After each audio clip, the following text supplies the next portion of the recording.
All right, so you want to start an ATM business, you don't know where you want to go, you're not sure how to start, you're not sure if you need a company, you're not sure what exactly to do. Well, in this video, I'm going to be breaking down exactly what you need to do to be able to start your ATM business as soon as next week.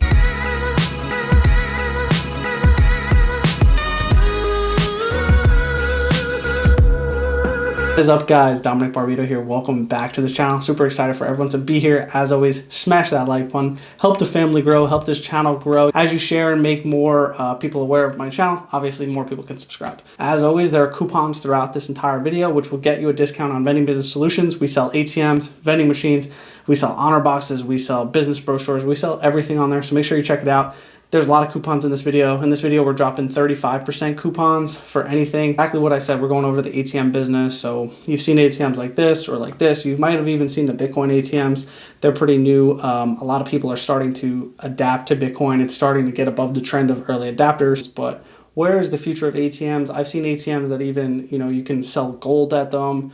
There's so many different things you can classify as ATM. I'll have the description. I'll have the definition of an ATM up on the screen here. If you want to start an ATM business, you need to know how or why you should start it. My first point here in this video, if you're looking to start an ATM business, I would suggest looking to alternate vending services. What I mean by that is looking towards vending machines or snack machines, soda machines, bulk machines, gumbo machines, honor boxes, stuff like that. Probably less amount, micro markets, things like that. The alternative side to it, because it's a lot easier to start. With a vending machine, you can buy a couple bulk machines, put them out, and then get your business license and filing. But with ATMs, you need to have your business license and filing. You need to be anti-fraud protected on top of your company. You need to have 3 different accounts. You have one account that has the money that you're dispensing out, and then you have one account for just your fees that you make from your ATM business. This is how an ATM business works. That's how it is the best way to organize it. I've heard of people only putting it in one account. You can do it that way, but for tax purposes, the best way, separate all accounts, know what your profit is, and that's how you can work with ATMs the best way. So that's my first idea here. When you want to start your ATM business, maybe look towards alternative vending services. If not, ATMs are the way. That's how you have to start. You need a business license. A lot of people ask with vending, oh, do you need a business license? I'm not going to say yes or no, but in the beginning, if you're making no money and you're starting with honor boxes and you're giving money away, you can just file it on your personal income tax. And you don't need to file a business. But if you are starting to make a lot of money, obviously you need to start a company. Once your company makes over $600, you need to start a company, and that's how that works. You do need to start a company right away, right off the bat. You need to get protected anti-money laundering. There's a thing that you have to file with the bank. And on top of that, you need to find a processor for your ATM. So if you were to go to vendingbusinesssolutions.com, you would also need to add a processor to that. We'll have some processors in the description below. So if you do buy an ATM and you want to set it up with a processor, these are some of the best ones that I recommend. So you can buy the machine separate from the processor. This is a lot different than a traditional vending machine, because a regular vending machine, you're just buying the vending machine. You don't have to worry about processing anything, because you would buy your NIAX or your USA Technologies or your Cantaloupe or any of those devices that obviously account for credit card processing and things like that. With an ATM, you need to find your processor. You can even become your own processor if you want to. A lot more legal stuff goes into that, but finding a processor to work with your ATM business, setting it up with your ATM, that is a hard thing. It takes a couple hours. They're a lot more technology savvy and programming inside of the machine, not like a vending machine. They're a lot easier. I'm not trying to stray you away from the ATM business. I'm trying to point out the facts that people don't on the internet when going to start an ATM business. All they're doing is flashing cash and showing you, hey, you want to make this much money. On this channel, we're actually going to teach you how to make the money, how to do it, how to actually do the things that people show you that they are doing. You got to try it for yourself, but you also need to know the cons to things, and you need to know the pros. So I'm going over both in this video, and hopefully you guys are enjoying it. If you're not, well, wake up, start enjoying it, because now we're getting into the real juicy part of starting an ATM business. All right, so the first thing, you started your company, you have everything set up, you found your processor. Your next part is to find a location for your ATM. It's really that simple. Once you have your business and you have your processor, go into locations, coming up with a little brochure. We sell a brochure on vendingbusinesssolutions.com. I'm plugging Vending Business Solutions yet again, but we do sell a proposal on there if you don't want to make it yourself. Super easy to make yourself, but we sell one on there for $30, so you can buy it there. I'll have a link down in the description for that. All the things you need, I'll have all the links for that in the description below. Make sure you're checking the description, reading the description, and see what we got going on. But obviously the next thing is going out, getting your location for your ATM business, going out and trying to find someone who's willing to let you put their ATM in their business along with these other things.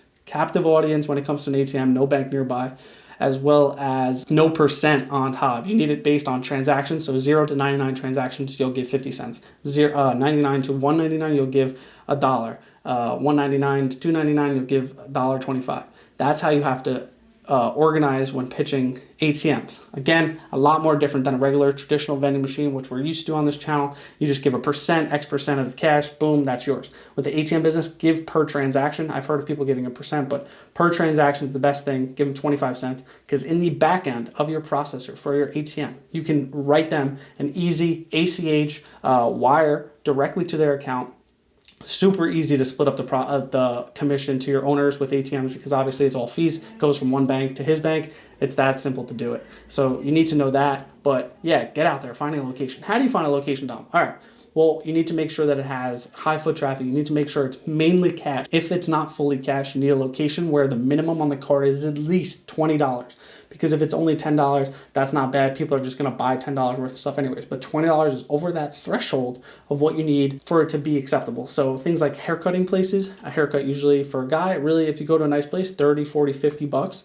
People sometimes don't have $50 on them. Bam, get them with the ATM. Almost all barbershops are cash. Greatest locations that you can have aside from weed dispensaries, because weed dispensaries are all cash and people just seem to be smoking a lot of that stuff. Other places as well, cash restaurants, cash bars. These places are going to do well. I've heard of bars even having 2 ATMs sometimes, clubs having 2 ATMs. Really depends. And then the next part really is this, and you need to know this, and this can be a con or a pro for you. You need to sit on a lot of cash. Think about it. If you just have 10 ATMs and you only are putting $2,000 in them, you're sitting on $20,000 worth of cash just in your machines. Instead of $200 or $300 worth of product in a vending machine, you're sitting on $20,000 worth of cash if you have just 10 ATMs. And I think people don't understand this when they're growing their ATM business. You know, so many people on YouTube are like, oh, how to start an ATM business? I only have a couple. I'm going to be honest. I don't have any ATM businesses. I'm going to be completely honest. But I know the business. I've had one in the past. Didn't work out for me, because the thing with the ATM business is you only can have a few. Otherwise, you just need a lot of cash, like an excess amount of cash, a ridiculous amount of cash, and that's just kind of how this works. You need a lot of cash, and that's just simply how it works with this business. On to my last point, and then I guess these next 2 points are pretty much the closing of this video, so stay tuned just a little bit more. But the ATM business is a great business to join. The other pro to an ATM business is if you do have 5 of them, and you have them in great locations around your house and they're cash places, you are going to make a lot more money than a vending business, and it is going to be a lot more passive, because think about it. You're going to start making the money from your fees that's going to add up, and eventually you'll be able to stock these machines with $4 or $5 grand, $6 grand, and you'll be able to leave. You'll let people only take out $100, and every time they take out $100, they get charged $3. The average for an ATM right now, I believe, is between $2 and $3 fees. It might even be more than $3. So you can make a good killing of money, and it's completely passive. This is one of those ones where it is almost completely passive. I can't ever say that an ATM business is completely passive, because you still have to go and fill the machine. But it's a lot more passive than a vending machine, which makes, $500 a day, but you have to go every single day to fill it. With an ATM, maybe you can make $500 and not have to go to the ATM. So that's one thing to keep in mind. And the last thing is, do what works for you. It really depends on your situation, how much money you have, what do you want to start. If you want to start a vending business, check out the other videos on this channel. A lot of videos on that. Starting a regular vending business compared to an ATM business is a lot more easy. I'm not getting into the different ATMs, whether it be gold ATMs, Bitcoin ATMs, stuff like that. There are even ATMs which allow Bitcoin purchases now, so I'll have that up on here. I'll have a link to the description. I'll have a link to it in the description below, so you'll see all that stuff. But there is so much going on in the ATM world, the vending world. Things are changing. It's a great time. So just be aware of every trend that's happening. Go on Facebook. Join our Facebook group, Vending Revolution. A lot of cool things. Join the ATM groups on Facebook, and just dig into the industry. Learn as much as you can. See what people are doing. See what people are succeeding at. And then from that, figure out what you want to do. And that's the best way. Learn from a mentor. Learn from someone else. And then do it better. That's pretty much all you can do. But thank you guys so much for watching this video. And I hope you guys enjoyed it. Make sure you smash that like button, subscribe, and I'll see you guys in the next video.